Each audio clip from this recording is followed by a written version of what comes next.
Okay, this month, moms, we're going to be talking about forgiveness.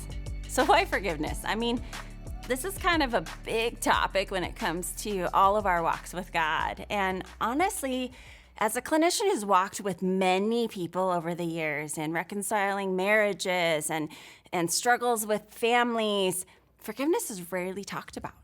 In fact, we talk about it maybe from the pulpit, but we don't really know how to do it in real time. And so we're going to go on a ledge with our daughters, and we're going to start when they're in their young teens, and we're going to really unpack what does it mean to forgive one another, to be able to receive God's forgiveness, and then to give that to others. The difference between forgiveness, reconciliation, and then actually building trust.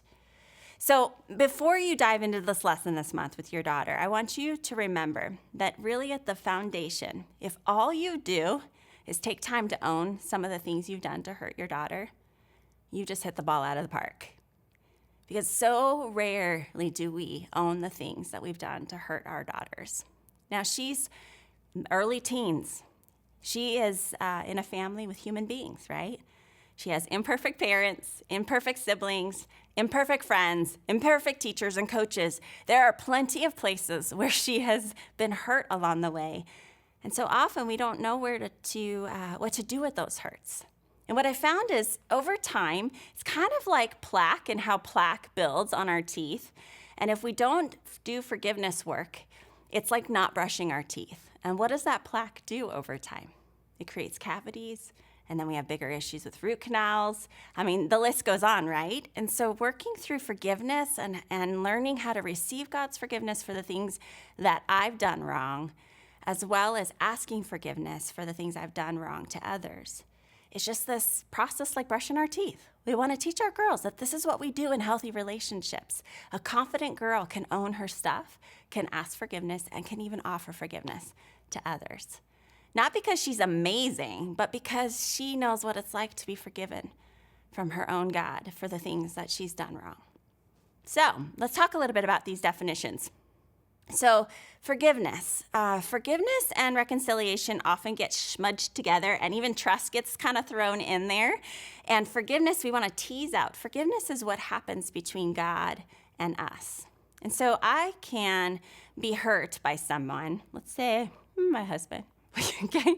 Just in theory, right? And so he hurts my feelings, and I can actually go to God and say, God, I choose to forgive Jeff for hurting my feelings and saying those mean words, okay? He never does that, right?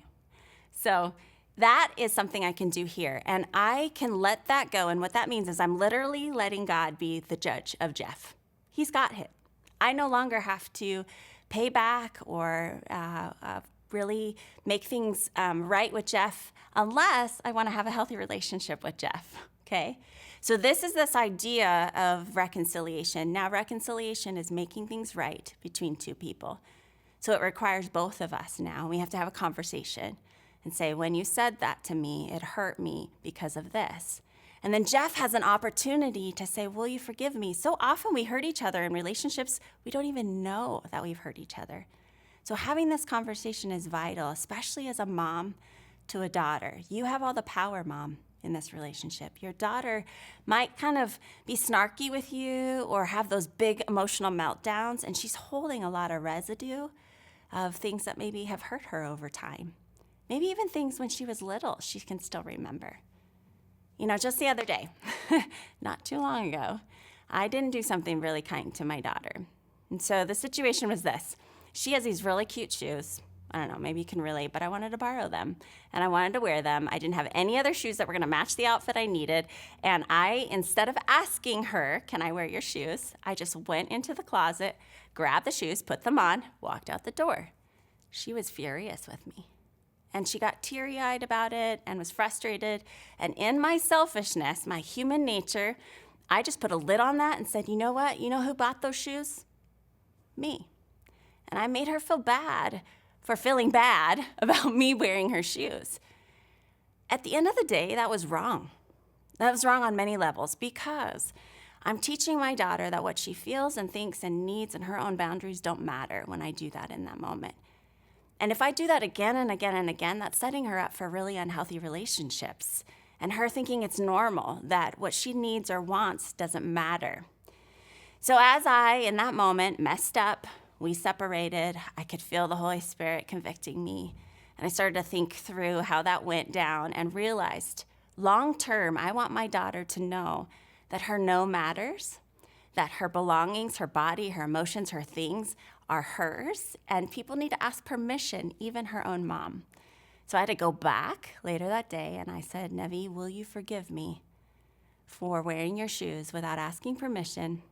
And when you said no, making you feel bad about that and shaming you for having your own desire to not have me wear your shoes.